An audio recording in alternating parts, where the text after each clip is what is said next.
issue. And it seems to be an issue for me sometimes. I apologize wholeheartedly. But there's nobody there, so it's no big deal, I guess. Sorry. Anybody that'll watch it, be watching it later. I don't know what this is. What's that button do? Oh, all right. I'm learning. Sorry. Uh, so why do I want to come on? I wanted to come on because I had a job. Take these horrible things off. I worked for a long time, and I had a job in management. And oh, before I start, as I always say, because this is around here, no lies that come from there. And I worked for a long time in the mail industry, not for the post office, but for different different bulk mailing places, and also for the federal government in a contracting role for Department of Transportation for all the agencies there under. Was responsible for dissemination for all of their manuals and for the FAA, the Federal Highway Administration. I had, and then I took over doing the same thing for the Department of the Interior, so I ran both of those for a while, for quite a while. And the thing I wanted to, I also had three daughters, three stepdaughters. Uh, so I was a busy, busy man. I also had a computer store for a while, back in the 90s, a long time ago. And I was constantly on the run, constantly busy. Had a lot of responsibilities, a lot of things, people counting on me to come through, and uh, responsibilities. And I know a lot of you out there are going through the same thing, especially with times being what they are and money being what it is. And I wanted to talk to you for a minute, take a couple minutes to share a couple things with you now that I'm on this side of that, where um, I no longer have those responsibilities, and I no longer have the ability to do this. The work that I did, I wished I could. I really do. But my kidneys and my back and other issues, my knees, prevent me. I'm on disability, and you can't work really. If you do, then they alter your benefits, and I need the medical benefits because I have to see doctors. My kidneys only function at 30%. Anyway, nobody wants to hear any of that crap.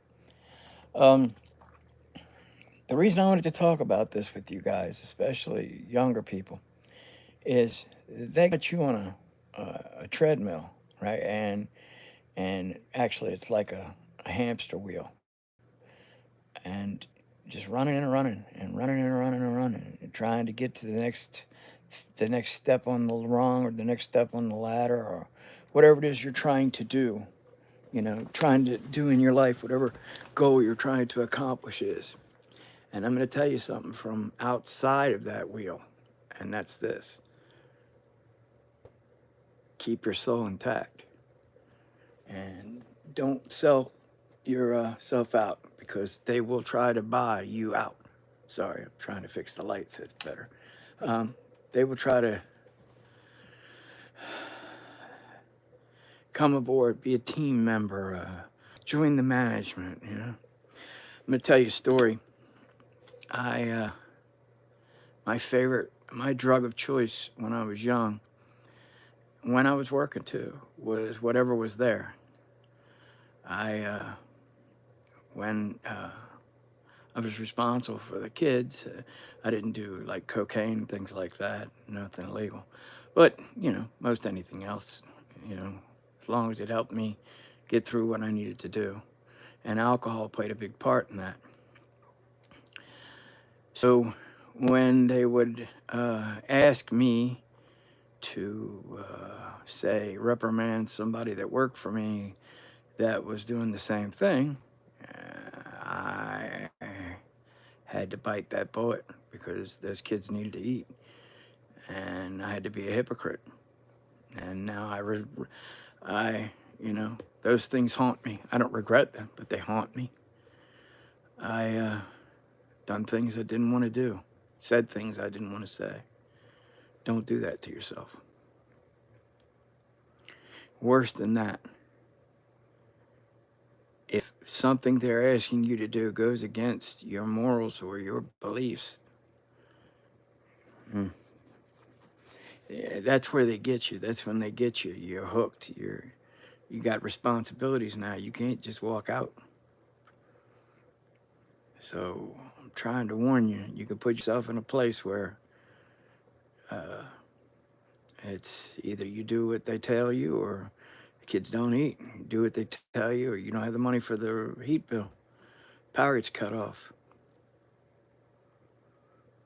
There was a lot of running around, a lot of hard times trying to come up with that money. Hey, wearing my dead uncle's shoes because I couldn't afford to get a new pair for myself. Maybe that's why I went overboard with stuff when I was on my own, but I don't know. I'm just trying to share a couple things that I've learned, share a couple things that I've seen. Sometimes it might come off when I talk as if I'm, being a know-it-all or a braggart of sorts, but it's not what it's about at all. I don't need the attention. I don't want or long for your love. I mean, not that. I don't know how the words are failing me at the moment.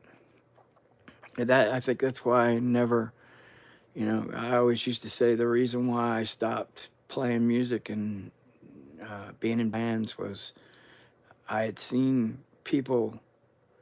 I had seen people that I knew that loved to play be forced to do it when they didn't feel like doing it. And I never wanted to do that. I never wanted to not want to play the song. I want to enjoy the music. I mean, playing guitar to me is almost a religious experience. It's I get very close. I think very close to the Lord.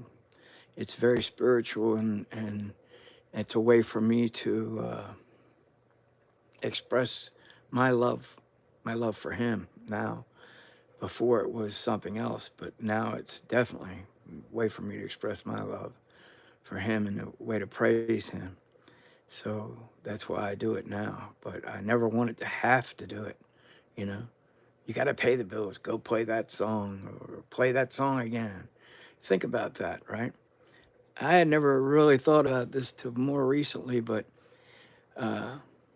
think about any band, any song, right? Journey, Don't Stop Believing. They were doing that song in 1983, right? Imagine if you had a job in 1983 making widgets. It doesn't matter what it is. And you made a widget so good that everybody loved it, and they wanted you to make that widget for the last 41 years. Every week you had to make that widget for them. That's what they're doing. Neil Schon, the guitar player for Journey, is now playing that song 41 years later, almost every other night. That would make me crazy having to do that. And if you have to sing, it takes a lot of emotion to get those words to mean something, to have that effect, and to sing, do Stairway to Heaven again, or it's just I never wanted music to be that, and that's just me as sharing part of a story. I look at this world and I look at young people, and I see them looking at their phone all day, and I don't know what memories they're gonna have. Remember that time I looked at the phone and nobody was there but me? Remember that time I saw that cat video and there's nobody there but me. Well, no, nobody else remembers that but you, and you're not going to remember that either because it's not a real memory. Remember when we went to the beach and I played Candy Crush for 6 hours and didn't see anything on the boardwalk or go anywhere? I mean, I understand that I'm an old person now and that this is just me talking about the things I've seen, and I didn't listen when old people told me, so young people aren't going to listen to me now. But I think I have to tell, I think I have to share the things that I've seen and learned. Nobody has to pay attention, but it's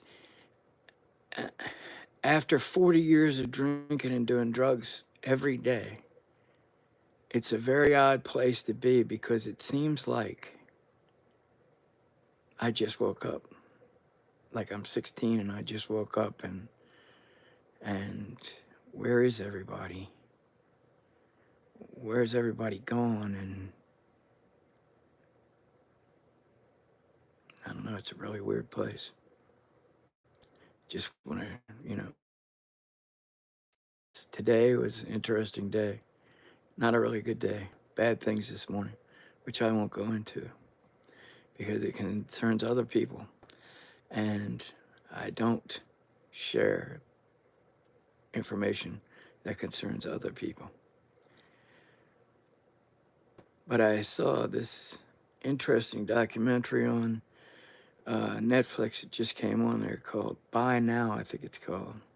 And it's these people that worked at Amazon in different places. If you like documentaries, you should check it out. It's a really eye-opening window into how they manufacture so much clothing now and throw it away. Clothing, food, everything is dispensable. There's a company on there that was trying to sell manuals on how to fix things and being sued by the companies because they don't want you to fix anything. They want you to buy a new one. And, there I sound like the old man again, but hey, I was talking to a friend at church the other day, and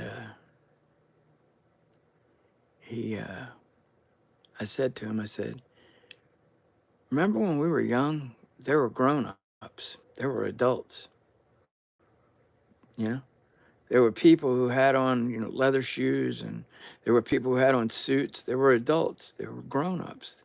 They didn't have on jerseys and sweatpants and their flip-flops. They didn't have on their pajamas when they went to the store. When they went out to dinner, they wore a suit. There were grown-ups. There were people that were responsible and, didn't act like children. Where are those people now? Huh? I got to admit, I was, I don't want to grow up. That was a favorite thing. I listen to my music. I'm going to be who I am. I don't want to grow up. I'm still a kid. No, you can't do that. There's people watching. You need to set an example. You need to be demonstrative. Anyway, I'm going to be shorter tonight than I was before. Stay about 15 minutes, and that'll be it. Just a couple thoughts. I'm going to tell you I love you, and Jesus loves you. And you got to believe me, it's all real. The stuff in the book is real. It's true. Everything in that book is true. It's a T for truth. It's my kitty chewed up my cross. She likes the wood for some reason. Anyway, I'm going to love you and leave you with that one. Hopefully I'll straighten out the problems with it coming online. But I love you. God loves you. And we can get together and make this place better. We can do better tomorrow than we did today. We can do better. Come on, let's do it together. God bless you.